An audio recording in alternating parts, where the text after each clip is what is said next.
Welcome back to Sidekicks, presented by Pacesetter Soccer Club. This week, Eric Halbert sat down with the pros to discuss the current climate for officials in prep soccer and the overwhelming concern for the treatment of those officials.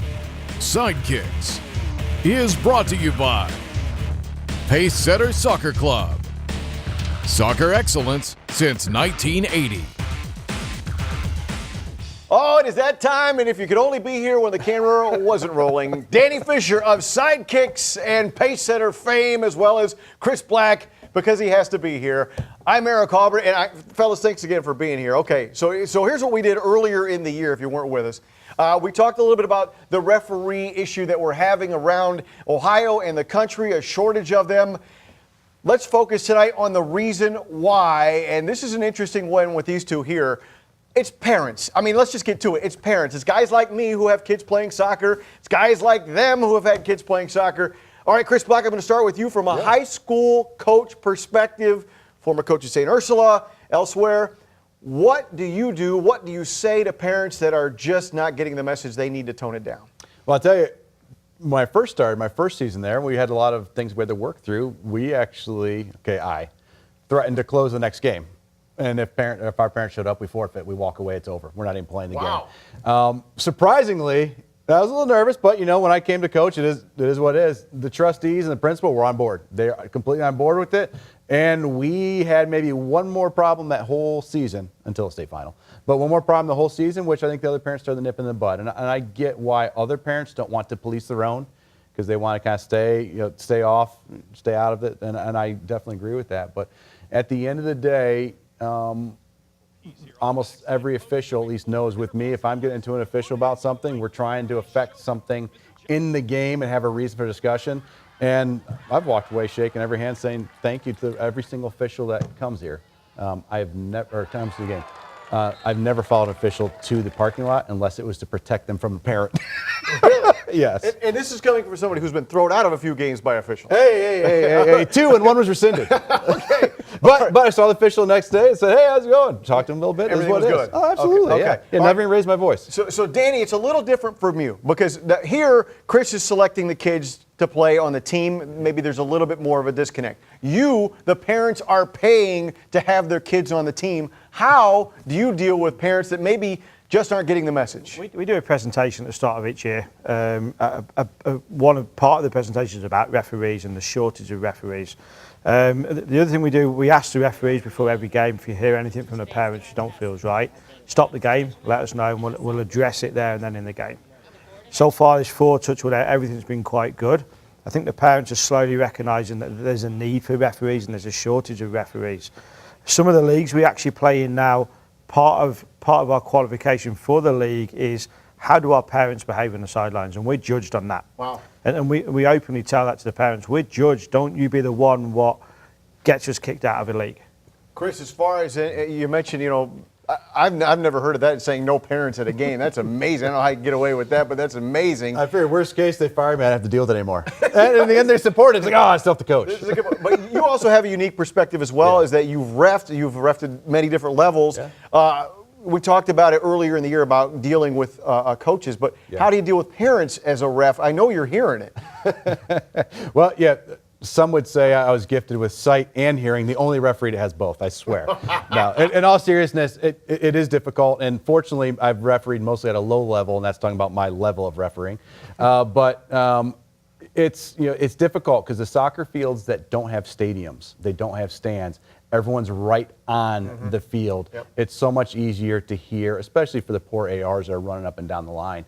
They're right there with people right on top of them, whether it's parents, whether it's a player, ball kid, or whatever the case may be. That's the difficulty. And as an official, as long as they're not going, again, at a lower level, we'll say, as long as they're not going at the kids, saying negative things about kids, especially the other teams, I'm going to let it go unless it becomes a little bit abusive as well.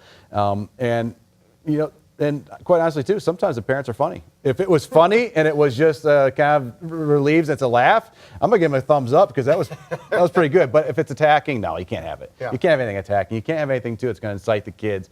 And you cannot yell at one of your kids' teammates or one of your opponents. Positive only. There's no need for that. Danny, as far as you, I mean, you've been around this a long time, both of you guys have, but have you noticed it getting worse with the disrespect towards referees, or has it been like this? It's just now it's really making an impact. I think it's slowly got worse, but it is having a major impact on the game, because without referees, we don't have a game. Our kids aren't playing. So, you know, I think it needs to be toned down. There needs to be some more ownership from clubs as well with the parents. You know, one of the things I heard a coach do a few weeks ago was he sent his kid round to the parent sidelines and he literally told his dad, I'm not going to play anymore in this game unless you shut up. And that wasn't one of our teams. Right. It was a different club. Right. And it worked. Great idea, though. Yeah. So one of the things we may bring in is it's going to affect playing time. Yeah. You know, if we hear you doing it now, like I said, it's been not too bad in the fall from our parents. It's been pretty good, but it is out there, and then it is concerning. So yeah, and I guess just to kind of put a bow on this whole thing, Chris, we'll start with you. Do you see this getting better? I mean, are we starting to hit it head on, or is this something it's going to continue to decline until we hit maybe proverbial rock bottom? Well, I think one of the issues we see, and I'm sure Danny gets to see it all the time, is as parents feel like, and grandparents feel like they know more and more about soccer because they played now, it's going to get more and more self-entitled. So my concern is that they're not going to fix it themselves, but at the same time, maybe they do get a little more educated as well, and they've seen the limits of how many officials we have. But I will leave with this, and I tell this usually to parent meetings when I can fit it in there, is the number one thing parents think of this when they looked at a bunch of collegiate players at high level women, they asked them a bunch of series of questions about their careers looking back. One of the most poignant questions was, who do you most want to have at your games? It was almost 100% grandma and or grandpa. The reason?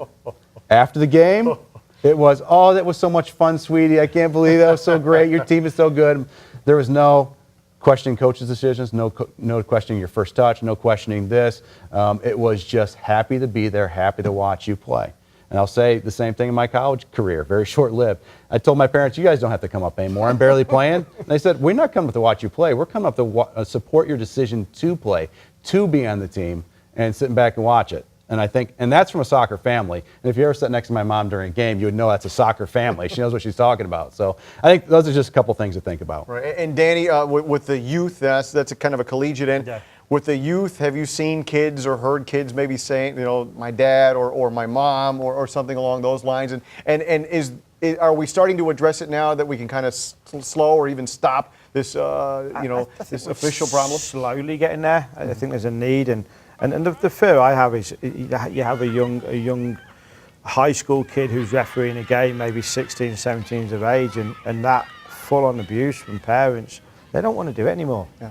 I mean, it's hard. I never really refereed. I refereed one game back home in England, and I literally after 30 minutes threw my whistle down and said, you do it, because I can't do it anymore. Oh, jeez. So, and that's why sometimes I have a lot of sympathy for the referees, because it's tough. It's a tough job. You can't win whatever you do. You're upsetting somebody at some point. Yeah, and I guess you just kind of maybe come to the game with earplugs. Yeah. All right, well, it's fascinating discussion. I appreciate you guys both. Chris Black here, BCSN analyst, and Danny Fisher, also a BCSN analyst and part of Sidekicks, sponsored by Pacesetter.